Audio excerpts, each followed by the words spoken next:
Hello students, this is Anjali Shreya and today we are going to learn about the other two subcategories of present tense. So without wasting any time, let's begin with our next category, that is present perfect tense. I have already taught you all in my previous video about tenses, their categories and their subcategories. There are four subcategories of present tense: present indefinite, present perfect, present imperfect, and present perfect continuous. So we have already learned about present indefinite and present imperfect. We are done with these two. Now I am going to start with present perfect tense. Present perfect tense is used to indicate an action that has been completed just now, or action that started some time ago and it's still continuing till the time. So we can say that present perfect tense is something or is an action that has been completed just now. And we always use third form of verb, or we can call it V3, third form of verb is always used in present perfect tense. And the formation of present perfect tense in assertive sentence is subject plus has or have plus third form of verb and then object. So first of all, we'll pick subject and then we are just going to play with has or have accordingly, then third form of verb and object. Has is always used with singular subjects like he, she, it and name, singular names. And have is always used with plural subjects like I, we, you, they and plural subjects. So let's see the examples now. Now you will see the main verb over here is go and the third form of verb go is gone. You can see here the main verb is go and the third form of verb is gone. Now you have to select from has or have. So Jack is a name and we have already learned about with name, with singular names, we always use has. So Jack has gone to market. Jack is subject, has is helping verb or we can say it auxiliary verb.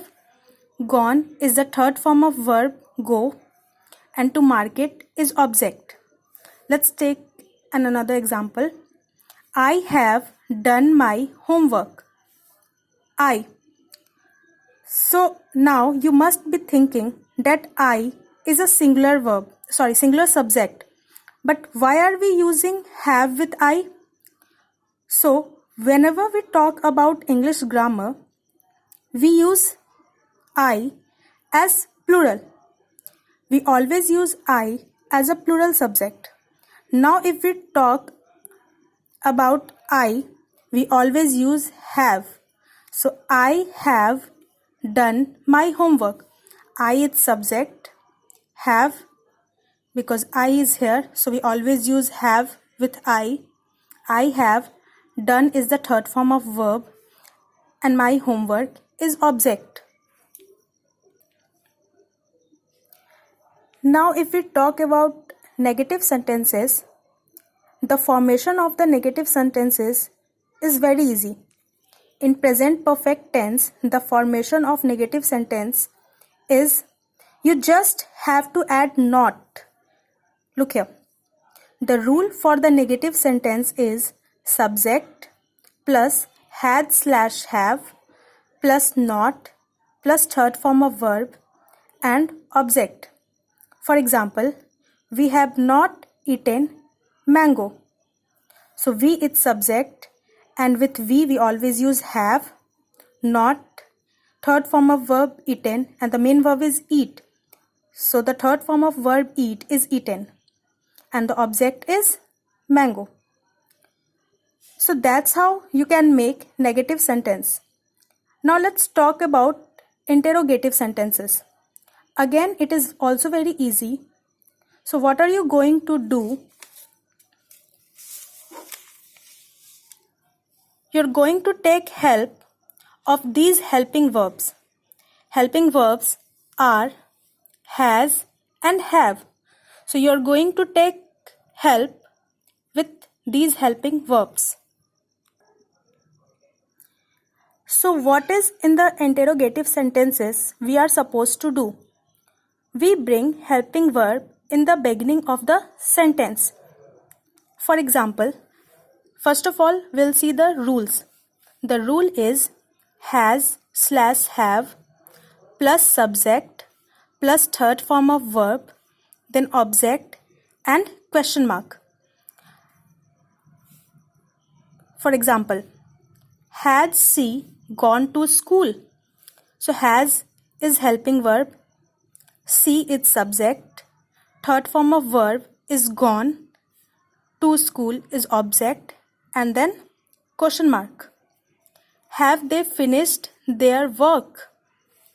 Have is helping verb, they is subject, finished is the third form of verb finish, their work is object, and then question mark. You're just going to use the helping verb, bring them forward, and that's how you can make interrogative sentences. Now moving on to our next sentence, that is interrogative plus negative. Again, this is very simple. You just have to add not and the rest rules are same. For example, the rule of interrogative and negative sentences is has and have plus subject plus not plus third form of verb, object, and then question mark. Let's take an example. Has he not bought a pen? Has is helping verb, he is subject, we use has with he, not because this sentence is in negative. Bout is the third form of verb, pen is object, and then question mark. Have you not prepared for exam? Have is helping verb, you is subject, not prepared is the third form of verb, for exam, and then question mark. So I hope students this is clear now. Now we are moving on to our next and the last type of present tense, that is present perfect continuous tense. The present perfect continuous tense shows an action that started in the past and is still continuing in the present time. So whenever the word continuous comes in the tenses, just remember that they are talking about the ing form of verb. Why ing form of verb? Because the action is still continuing. So let's take a look in the formation of present perfect tense in assertive sentences. The formula is very simple. You have to choose between has or have, and we will use ing form of verb. There is one addition, and the addition is been, B-E-E-N, been. You can see here in the rules, the rule is subject plus had/have plus been, B-E-E-N, been, plus fourth form of verb, that is ing form of verb, for/since plus object. Now you must be thinking about what is for and what is since. So here is the uses of for and since. For, it is used for uncertain period of time. For example, 2 years, for 4 days, for 5 hours. It means whenever we talk about period of time and that is uncertain, we always use for. And since, it is used for certain point of time. For example, since morning, since 1995. Means whenever we talk about a certain point of time, we always use since. Now let's take an example of present perfect continuous tenses in assertive sentence. I have been reading this book for a week. I is subject, have is helping verb, we use been, reading is the fourth form of verb, ing form of verb, this book is subject, and we use for because a week is uncertain period of time. So we use for. Grandmother has been feeling well since morning. Grandmother is subject, has because grandmother is a name and we use has with name. Been, feeling is the ing form of verb. Since morning because morning is a certain point of time. So we use since. Now, if we talk about negative sentences, again this is very easy. You just have to add not in the rule and the rest rules are same. Subject plus had/have plus not plus been plus ing form of verb, for, since, and then object. For example, Samaira has not been living in New York since 2002. We have not been studying for a week. So that's how you can make negative sentences.